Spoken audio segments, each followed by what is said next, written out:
नमस्कार, आप देख रहे हैं भारत और मैं हूं आपके साथ विभा शर्मा। राजस्थान के इस बुलेटिन में स्वागत है आपका। रुक करते हैं खबरों की ओर। खबर राजस्थान के जयपुर से है, जहां केंद्रीय संस्कृति और पर्यटन मंत्री गजेंद्र सिंह शेखावत ने संजीवनी प्रकरण में हाई कोर्ट से क्लीन चिट मिलने के बाद पूर्व मुख्यमंत्री अशोक गहलोत पर तीखा हमला बोला है। उन्होंने कहा कि अपने प्रतिद्वंदी को इस तरह से फंसाने की उनकी पुरानी आदत है। उनकी राजनीति एक बार फिर उजागर हुई है। साथ ही उन्होंने पूर्व मुख्यमंत्री पर आरोप लगाते हुए कहा है कि वह अपने राजनीतिक स्वार्थ की पूर्ति के लिए सरकार और शासन व्यवस्था पर दुरुपयोग करते हैं। 2 बजे के बाद तो चोरी हुई थी हमारी, और चुटकी पाजेब और 2 बजे के बाद तो चोरी हुई थी हमारी, और चुटकी। अपने राजनीतिक स्वार्थ की पूर्ति के लिए जिस तरह से सरकार और शासन व्यवस्था का दुरुपयोग किया गया, मुझे और मेरे परिवार को बदनाम करने के तमाम तरह के प्रयास किए गए। मेरी दिवंगत माता के लिए भी किस तरह के शब्दों का उपयोग किया गया, मैं वापस उनको दोहराना नहीं चाहता इसी जोधपुर के सर्किट हाउस में। लेकिन मैंने हर बार ये कहा था कि मेरा दामन पाक साफ है और अंततः भारत की कानून व्यवस्था इसका निर्णय करेगी। और मुझे अत्यंत प्रसन्नता इस बात की है कि ये जीत या सत्य असत्य की जीत नहीं है, ये न्याय हुआ है और अन्याय को एका पर्दा एक बार फिर फाश हुआ है। इस तरह की गतिविधियां करने वाले लोगों का जो है कि राजनीति एक बार फिर उजागर हुई है। राजस्थान के जयपुर में भारतीय जनता पार्टी द्वारा चलाए जा रहे सदस्यता अभियान के तहत राष्ट्रीय महामंत्री संगठन बीएल संतोष ने समीक्षा बैठक की। बैठक को संबोधित करते हुए उन्होंने कहा कि लक्ष्यों को अर्जित करने के लिए पूर्व योजनाओं और पूर्ण योजनाओं के साथ कार्यकर्ता जुट जाए। इसके साथ उन्होंने जिला अध्यक्षों से आह्वान किया कि वे मंडल और बूथ स्तर पर प्रवास कार्यक्रम बनाएं और वहां स्थानीय कार्यकर्ताओं के साथ मिलकर सदस्यता अभियान को गति प्रदान करें। मैं इंक्लूडेड नहीं हूँ, तो उसके बारे में मेरे को चर्चा नहीं। मैं तो राधा मोहन जी को कॉल ऑन करने के लिए मैं आया हूँ। अब आगे क्या होगा बैठकों का, वो तो कमेटी अलग से ही है। ठीक है, आपने विभाग की बात कर लें, मौसमी विभागों का प्रकोप हाँ, हो सकता है, आप हो रही है। देखिए ऐसा है कि हमारी परसों ही मीटिंग थी इसके ऊपर। उससे पहले हमारे वीसी से जितने भी जेडीए और सीएमएचओ से हम लगातार 2-3 हम वीसी कर चुके हैं सही समय में। और मैंने इनको एक ही चीज बोला था कि बरसात इतनी ज्यादा हुई है इस साल, ये रनिंग पानी है। जब बरसात थमेगी और पानी का जब रुकाव होगा उस टाइम में जो है डिजीजेस का सबसे ज्यादा फैलने का उसमें रिस्क रहेगा, और वो समय अब आ गया है। अभी जो डेंगू के केसेस हैं, आपके टाइफस के केसेस हैं, आपके मलेरिया के केसेस हैं, अभी कोई अलार्मिंग रेट नहीं है, पर संभावना है। क्योंकि अब जो है बरसात थमने पे पानी बह नहीं रहा है, वो रुक रहा है, और उससे इनका जो लावा का जो प्रोडक्शन होता है वो इसी टाइम होता है। तो हम बिल्कुल अलर्ट मोड में है। सब दवाइयाँ वगैरह जो जाके जो स्थिर पानी है शहरों में उसकी टेस्टिंग करना, हम बिल्कुल एक्टिव मोड में है। और पूरे बरसात के दरमियान भी हम कॉन्स्टेंटली हमारे विभाग की हमारी आपस में बीसी से हम कांटेक्ट करते रहते हैं।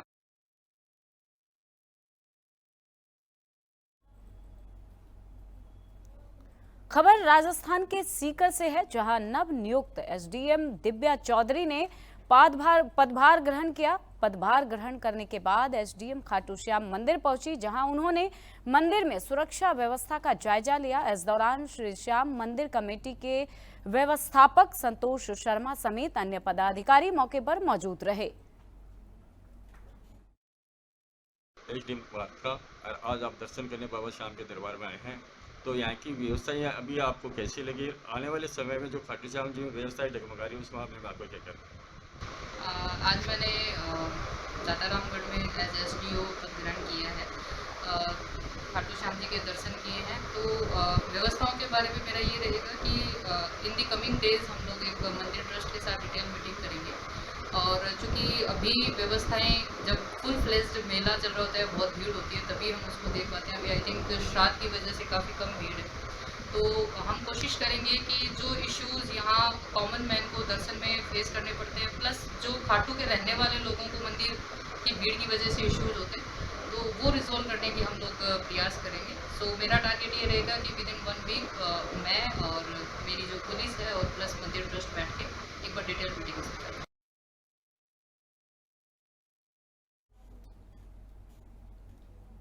खबर राजस्थान के नागौर से है, जहां करीब आधा दर्जन बच्चों से बाल घर के एक कारिंदे के मारपीट करने का मामला सामने आया है। वहीं घटना की सूचना मिलने पर जिला पुलिस अधीक्षक नारायण टोकस के निर्देश पर कोतवाली थाना पुलिस ने कार्रवाई करते हुए वीरेंद्र नाम के युवक को गिरफ्तार कर लिया है। साथ ही पुलिस आगे की कार्रवाई में जुट गई है। कुछ बच्चे हमारे यहाँ कंट्रोल रूम के अंदर पूछे थे, ये शिकायत की हम जहाँ अनाथ आश्रम के अंदर रह रहे हैं वहाँ हमारे साथ मारपीट की। इस सूचना को हमने गंभीरता से लिया और जो additional SP women and child cell के जो इंचार्ज है उनको तुरंत यहाँ भेजा, बच्चों से पूछताछ की, काउंसलिंग की और उन्होंने बताया कि हमारे साथ में फला जो उनका इंचार्ज है, चौकागर इंचार्ज, उसने मारपीट की। बच्चों को तुरंत उनके FIR ली और मेडिकल करवाया और जिसने अपराध किया उसको तुरंत दस्तयाब करके गिरफ्तार किया।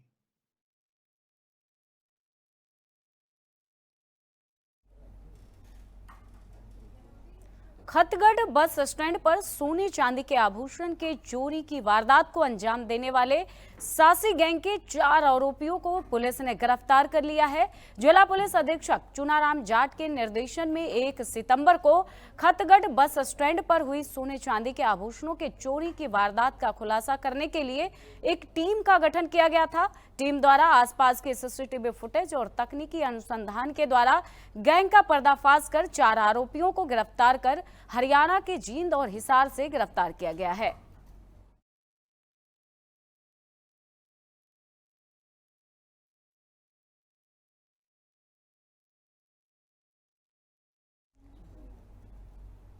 करौली में चोरों का आतंक बढ़ता ही जा रहा है। शहर में दिन दहाड़े चोरों ने पंचायत समिति परिसर में सरकारी क्वार्टरों के ताले तोड़कर सोने चांदी के आभूषण और नकदी लेकर फरार हो गए। चोरों ने महिला बाबू के क्वार्टरों का ताला तोड़कर 7,000 की नकदी और जेवरात साफ कर लिए, जबकि जिला प्रमुख और विकास अधिकारी के क्वार्टरों में कोई सामान नहीं मिला। वहीं पुलिस चोरों की तलाश में जुटी है। 2 बजे के बाद तो चोरी हुई थी हमारी, और चुटकी, पाजेब और कानों के गए 5-6 हज़ार रुपये ये सामान गया। अच्छा, ताला खोल के ले गए? ताला खोल के, चाबी मिल गई है, ताला खोल के लेके आए।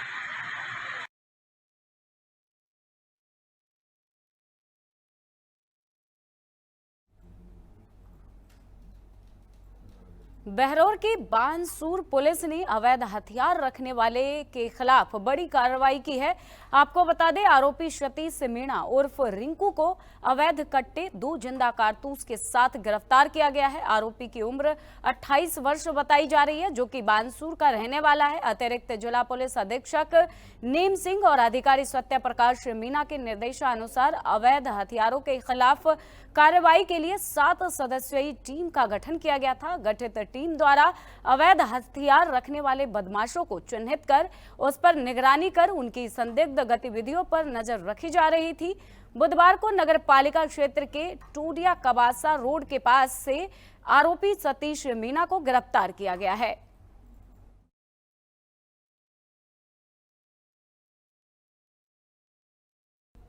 राजस्थान करौली में 68वें राज्य स्तरीय हैंडबॉल छात्र वर्ग प्रतियोगिता का आगाज हुआ। प्रभारी मंत्री जवाहर सिंह बेडम ने प्रतियोगिता का शुभारंभ किया। वहीं छात्राओं ने मार्च पास्ट सहित रंगारंग कार्यक्रम की प्रस्तुति दी। बता दें, हैंडबॉल प्रतियोगिता के उद्घाटन समारोह के दौरान SDM हेमराज गुर्जर, DO इंद्रेश तिवारी समेत अन्य पदाधिकारी भी मौजूद रहे।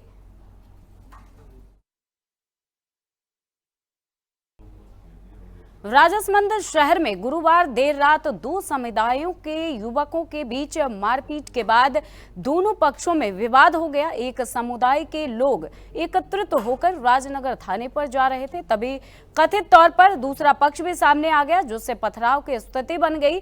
आपको बता दें, इस पथराव में कारों के शीशे भी तोड़े गए, जिससे दोनों पक्षों पर पथराव के आरोप भी लगे हैं। क्षेत्र में तनाव की स्थिति उत्पन्न हो गई है। 3 डीएसपी के साथ आधा दर्जन थानों का पुलिस जब्ता राजनगर क्षेत्र में तैनात कर दिया गया और रात भर पुलिस गश्त करती रही है।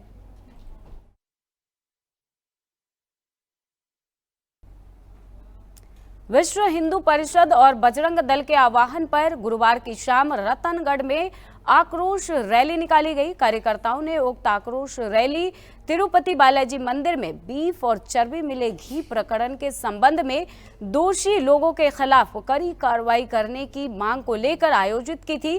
कार्यकर्ताओं ने सरकार द्वारा अधिगृहित मंदिर को सरकारी नियंत्रण से मुक्त करवाने तथा मंदिरों की आय सनातन समाज के हितों में काम किए जाने की मांग करते हुए राष्ट्रपति और राज्यपाल के नाम तहसीलदार को ज्ञापन भी सौंपा। रतनगढ़ के बालाजी मंदिर से आक्रोश रैली रवाना हुई, जो उपखंड कार्यालय पर पहुंचकर समाप्त हुई। इस दौरान आक्रोशित लोगों ने कुछ देर के लिए उपखंड मुख्यालय पर धरना देकर हनुमान चालीसा का भी पाठ किया।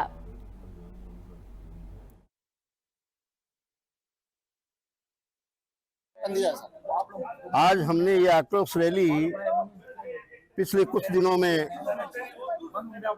तिरुपति बालाजी मंदिर के कर्मचारियों द्वारा प्रसाद में दूषित द्रव्य मिलाने और भगवान का अपमान करने का जो कुकृत्य किया है, उससे हिंदू धर्म आंदोलित है और उसी के विरोध स्वरूप हमने ये आक्रोश रैली निकाली है। हमारी एक तो ये मांग है कि वहाँ जिन्होंने भी ये कुकृत्य किया है उनको कड़ी से कड़ी सजा मिले और वहाँ से जल्दी उनको कार्य मुक्त बर्खास्त किया जाए।